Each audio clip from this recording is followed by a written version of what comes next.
வணக்கம். வணக்கம். புதிய தலைமைச் செயலகத்தை மருத்துவமனையாக மாற்றுவதற்கு திமுக ஆட்சியில் கட்டப்பட்டது என்ற ஒரே காழ்ப்புணர்வுதான் காரணம் என்று திமுக தலைவர் கலைஞர் கண்டனம் தெரிவித்துள்ளார்.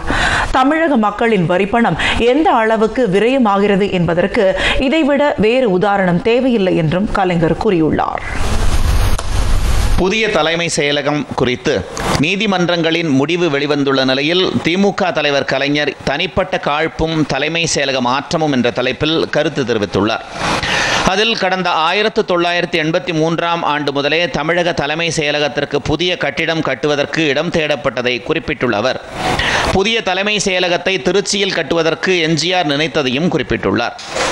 2003 ஆண்டில் புதிய தலைமை செயலகத்தை திருவிடந்தை, தையூர் பகுதிகளில் கட்டலாமா என்று ஜெயலலிதா எண்ணியதையும் அவர் குறிப்பிட்டுள்ளார். செயின்ட் ஜார்ஜ் கோட்டை இந்திய ராணுவத்திற்கு சொந்தமான இடத்தில் இருப்பதால் பாதுகாப்பு காரணங்களுக்காக பொதுமக்கள் எளிதில் வந்து செல்ல முடியாத நிலை நீண்ட காலமாகவே இருந்து வருகிறது என்பதையும் தெரிவித்துள்ளார். திமுக ஆட்சியில் கடந்த 1975 ஆண்டு கட்டப்பட்ட நாமக்கல் கவிஞர் மாளிகையில் பல இடங்களில் விரிசல் விழுந்துள்ளதால் வேறு இடத்திற்கு மாற்ற வேண்டும் என்று ஜெயலலிதா கூறியதையும் கலைஞர் நினைவூட்டியுள்ளார். சென்னை கடற்கரை சாலையில் உள்ள ராணிமேரி கல்லூரி வளாகத்தில் புதிதாக தலைமை செயலகம் கட்டுவதற்கு ஜெயலலிதா ஆட்சியிலே இருந்தபோது முடிவெடுத்ததையும் அவர் குறிப்பிட்டுள்ளார். அதற்கு எதிர்ப்பு எழுந்தவுடன் சென்னை கோட்டூர்புரத்தில் தலைமை செயலகம் கட்டப்படும் என்று அறிவிக்கப்பட்டு அடிக்கல் நாட்டு விழா பூஜை புனஸ்காரங்களோடு நடைபெற்றதையும் அவர் தெரிவித்துள்ளார்.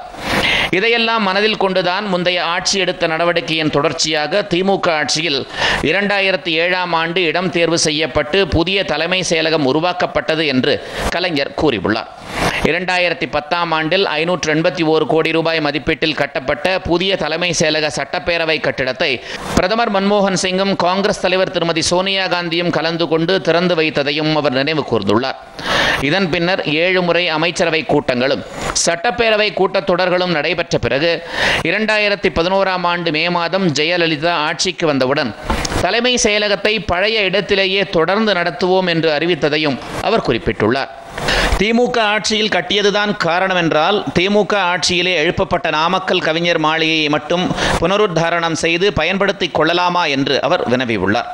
தமிழகத்தில் உள்ள பல மேம்பாலங்கள் திமுக ஆட்சியில்தான் உருவாக்கப்பட்டன என்பதால் அதில் பயணம் செய்ய மாட்டேன் என்று ஜெயலலிதா நிறுத்திவிட்டாரா என்றும் கேள்வி எழுப்பியுள்ளார். உயர்நீதிமன்றத்தில் நீதிபதிகள் இதற்கான தீர்ப்பை வழங்கிய 1 மணி நேரத்திற்குள்ளாகவே புதிய தலைமை செயலகத்திற்குள் மருத்துவமனையாக மாற்றும் பணிகள் அவசரமாக தொடங்கப்பட்டதையும் அவர் சுட்டிக்காட்டியுள்ளார். மருத்துவமனை தொடங்குவதை பற்றி ஏடுகளிலே முன்கூட்டியே அறிவிக்கப்பட்டதா என்றும் அவர் வினவியுள்ளார். திமுக ஆட்சியில் கட்டப்பட்டது என்ற ஒரே காழ்ப்புணர்வால் தான் புதிய தலைமை செயலகம் மருத்துவமனையாக மாற்றப்பட்டுள்ளது என்றும் தெரிவித்துள்ளார்.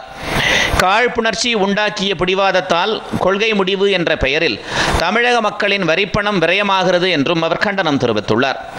கொள்கை முடிவு என்பதை எந்த ஆட்சியிலும் எப்போது வேண்டுமானாலும் எடுக்கலாம் என்றும் திமுக தலைவர் கலைஞர் தெரிவித்துள்ளார்.